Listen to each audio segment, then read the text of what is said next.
So for today, I'm going to be focusing on two regeneration projects, the Amphitheater in Chester and Chester's city walls. And it's really about the process of how we got there, the challenges we faced during that, and really where we are today as well. So just to put things into context for people, Chester is a city in the northwest of England. It has a population of about 118,000. The map on the right shows also the distribution of amphitheatres around Britain. And we can say quite proudly in Chester that to date we have the largest amphitheatre. Just to put things into context really for people, the city walls are a circumference of around 2 miles, and again, we have got the most complete city walls in the UK. Yay! I know there's colleagues from Derry and York here, so that's awesome. And the amphitheatre is the little yellow circle outside of the legionary fortress. So again, just to sort of people can see how Chester looks. So really, the first focus is on our amphitheatre, our Roman amphitheatre, and the story really begins before the 1950s. Actually, the Chester amphitheatre was first discovered in the late 1920s when they were thinking of laying a new road. So the Archaeological Society there was a lot of sort of protests. The road can't be built. Save our amphitheatre, and that succeeded. But there wasn't actually any excavation until the late 1950s and 60s, done by a chap called Hugh Thompson at that time. Some really interesting archaeology found, but also a lot of archaeology lost at that time. And people, I think, in the 1960s perhaps didn't respect things in quite the same ways that we do now, and particularly with regards to preserving. And if I just scroll up, in the 1970s, they termed restoration a 1 metre thick concrete wall was put in, which was a retaining wall for the half of the amphitheatre. And you can see just there that it was then consolidated in 1972. So quite a nice green space, but not terribly exciting, and not really, I think, what people tend to think of an amphitheatre. If you're thinking you're coming to Chester's amphitheatre, that's perhaps not what you think you're going to see. So, for reasons I can't really go into now, or haven't got the time to go into now, in 2003, 2004, we were able to carry out a research excavation. In Hugh Thompson's day, it was thought that there was just one amphitheatre. Well, the excavations that we did over 2003-4 to 2007 showed that actually there was two amphitheatres, two stone amphitheatres. So the first amphitheatre was established when the Romans settled in around AD 70, and then a bigger, more imperial amphitheatre was built about 100 years later. So during this excavation, we did an awful lot to promote and market it. We had 250,000 visitors in the first 2 years. You can see the walkway. This was along the retaining wall, so people were able to look at the archaeologists at work. We had lots of workshops, tours. We had media interest. It was a great sort of public excavation. But then what happened when the excavation finished? Well, the picture at the top isn't snow. It's white terrain. So we had no money then to sort of to present the amphitheatre. So we'd got a lot of excitement from all this excavation and archaeology, but we had no way of really sort of presenting it. and it was left in a very, very poor condition for quite a few months, really. In fact, I think it got into maybe 12 months, 18 months. And we didn't have the resources to do the sort of things that London has. So it's, what do we do?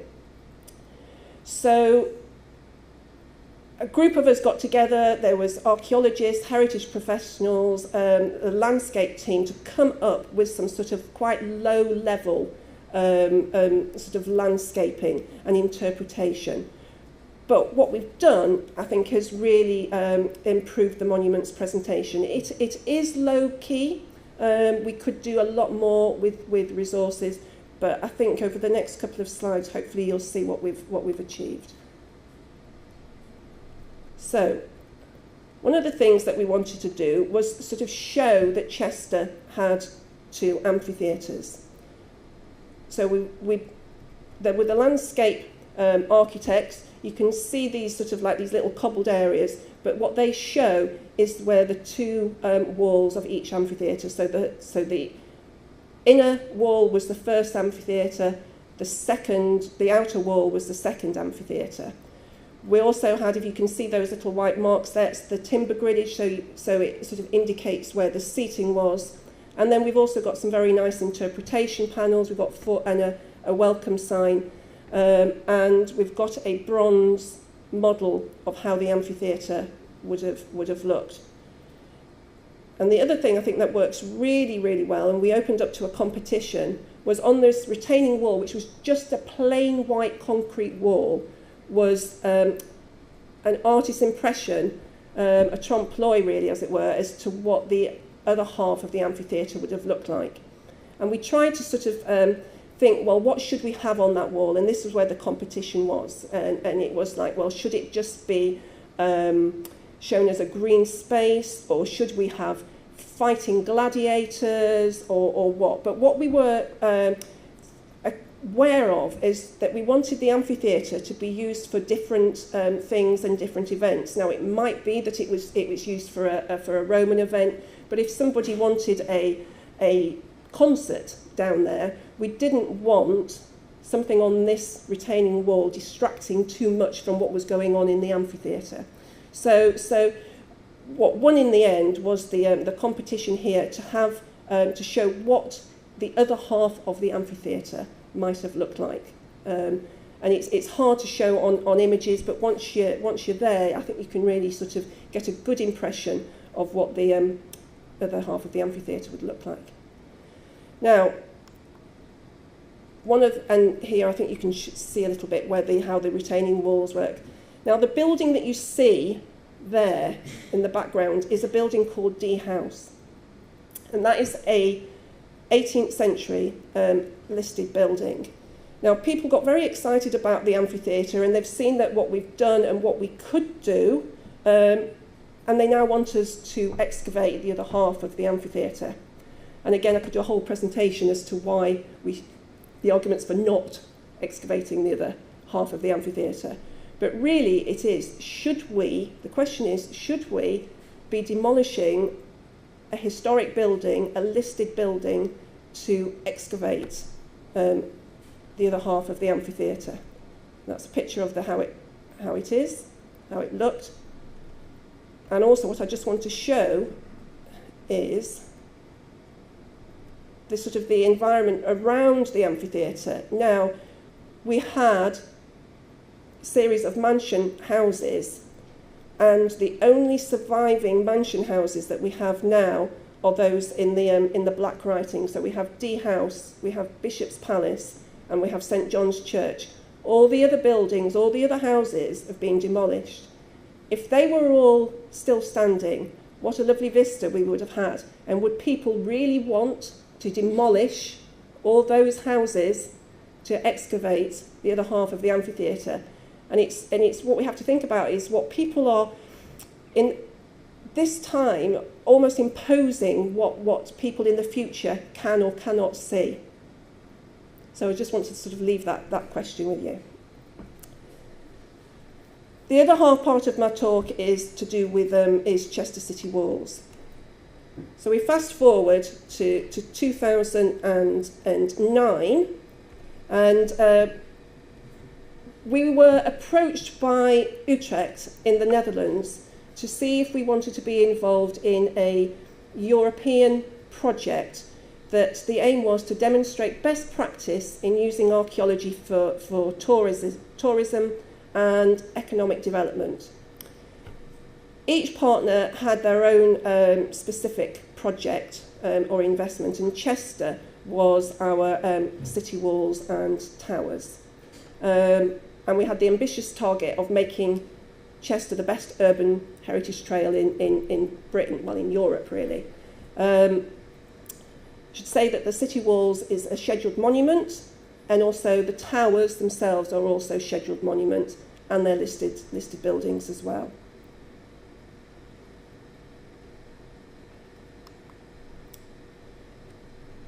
So, as I said, they're the most complete Roman and medieval defensive wall system in Britain.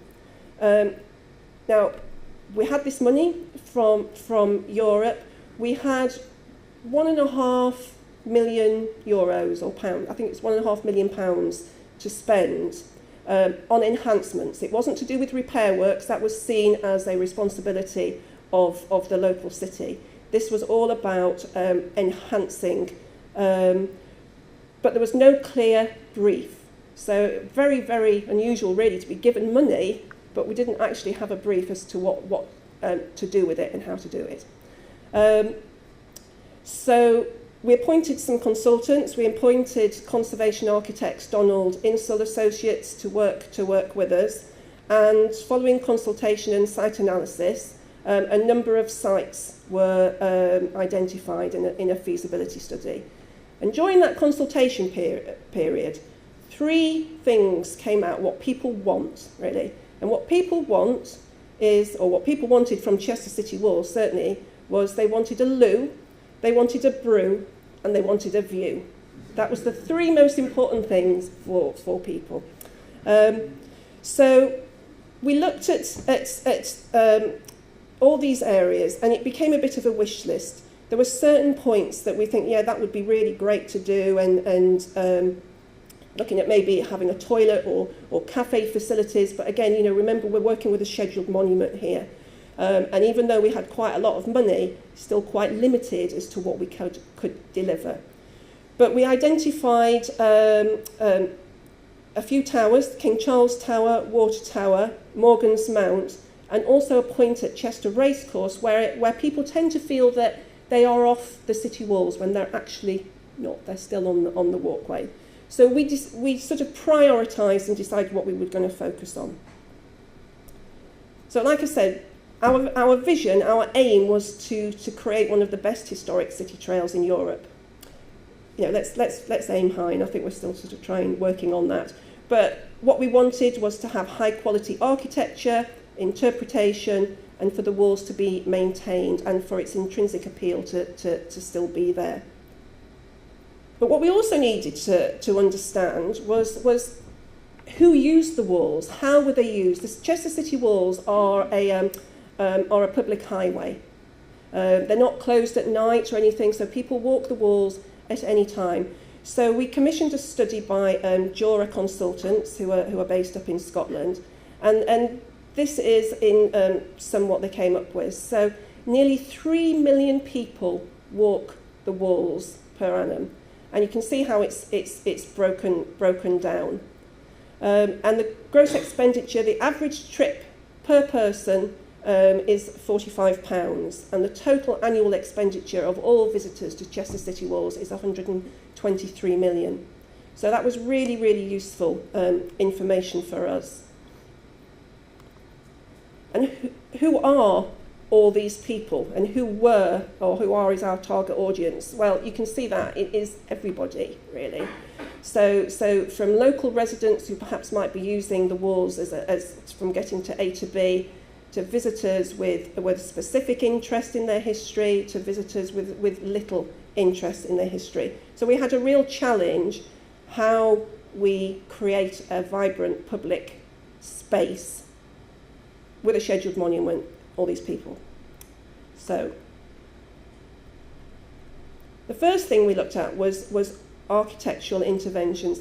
The other thing that we did have as part of the brief from Portico was things needed to be innovative. We needed to sort of be a little bit cutting edge and looking at new ways of doing things.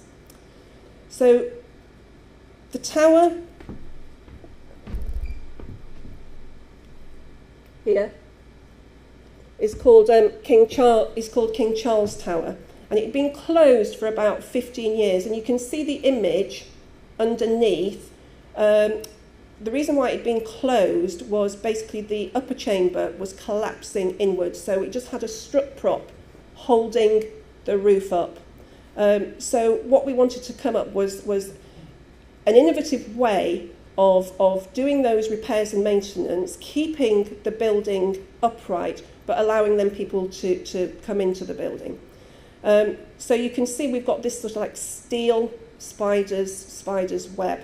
And it clearly shows 21st century intervention, and that was what was very important. We could have had a sort of like a beam or whatever, and it would have fitted in with a 16th century tower, but we wanted to show our intervention, and it's worked very, very well, and we've had a lot of good comments from Historic England and local civic trusts and national civic trusts. And the other thing that we wanted to do, and again you can see that it was quite a pinch point walk by King Charles Tower. So we've got this cantilever platform that people are allowed to sort of stand back and admire the tower a little bit. So some sort of really sort of innovative way, I think, of repairing and enhancing a tower from the outside and inside.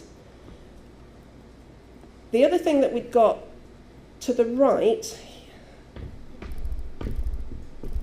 here is Newgate, and you can see on the top there isn't a door. Now Newgate towers were built in the late 1930s, and originally the architect's plan was to have some sort of pod on that walkway, so you could look over the walls, and you could actually, from that point, you can actually see the amphitheatre.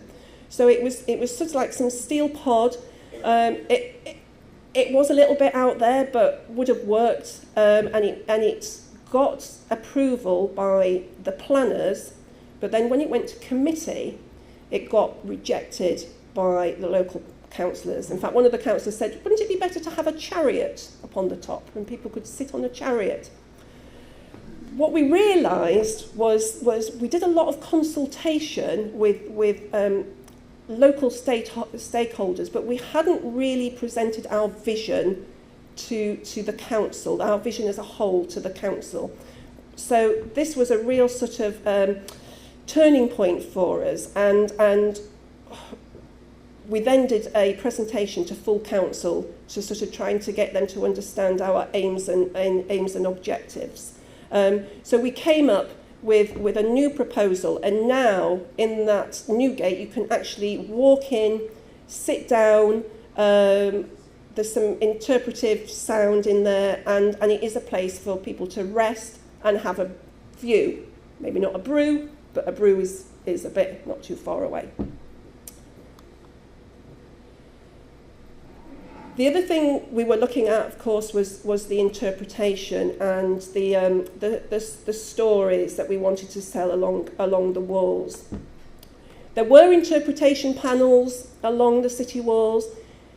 They were quite sympathetic to the wall structure, but they were enamel panels that were wearing very well. Let's see if I can just go back. There, you can see the green panels, very hard to read. Certainly, if English wasn't your first language, doesn't really sort of inspire you at all, I don't think. So what we came up with was to have some new interpretation panels and orientation panels, which were very visually impact, that really told the story without you having to read too much. And also what we did with these panels, we had 20, we've now got 10, and these panels are made out of lava stone.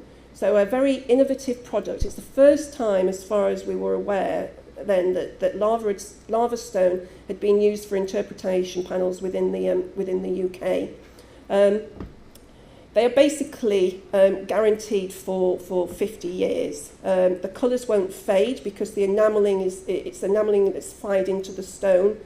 And we commissioned some reconstruction drawings. So we've got reconstruction drawings, original photographs, and artist illustrations. What we had to make sure, because they are made out of lava stone and incredibly expensive, was that what we put on there was factually correct, or we weren't making an absolute statement that people may question, or new archaeological discoveries may change things in the future. So we had to be very, very careful as to what we put on these panels. We did the usual things of producing guidebooks. I've got a couple of copies here so people can have a look at those. We had different sorts of installations. So on Morgan's Mount had been closed for 15 years. People couldn't climb up to the top because of water ingress. So the idea was originally to have Captain Morgan's cannon, mashed up cannon, put up on the top of the tower. Now it never would have been on the top of the tower. It would have destroyed the tower. But the interpretation consultants that we were working with said, well, does it matter? You know, the idea is to get people up onto the tower. Yes, it does matter. You know, it's false news, it's false information.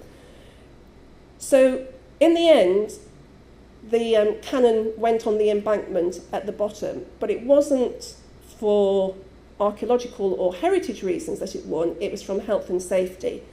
Our highways officer said that unfortunately a couple of people have actually committed suicide from our city walls, and Paul said he didn't want to be ending up in an inquest where somebody might have used the cannon to jump and injure themselves, or worse, kill themselves. But it works very well being on the embankment, and people always just want to climb. You don't need something on the top really for people to see. Other installations that we had was digital binoculars, and I say this is at the race course where people start thinking, are we on, are we off the walls? The wing that you see here was made out of ductile concrete, very, very thin concrete. And again, as far as we're aware, it's the first time it's been used in a heritage setting. We've got these digital binoculars, and the idea was that people could see how the race course looked over 3 periods. So when it was a Roman port, right up to present-day races. These were very innovative at the time. The only people that had produced the hardware was a company in New Zealand. This is about 2008, 2009. What's happened is the binoculars now keep breaking down. So the connections, the wire connections, because it's on a head, so you swing it round and it's like virtual reality, so you look at the different changing scenes. But what's happening is, I don't think it's necessarily malicious vandalism, but perhaps people are just being a little bit too heavy-handed in the way they use them. But trying to get them fixed when the company is in New Zealand is a nightmare. And we're now at the stage is that, are we going to have to remove these binoculars? And they cost about £60,000, a huge amount of money. The other thing that we developed was a Walls Quest app. Again, it was really cutting edge at the time. It was an interactive game-based app, so people could upload things onto social media.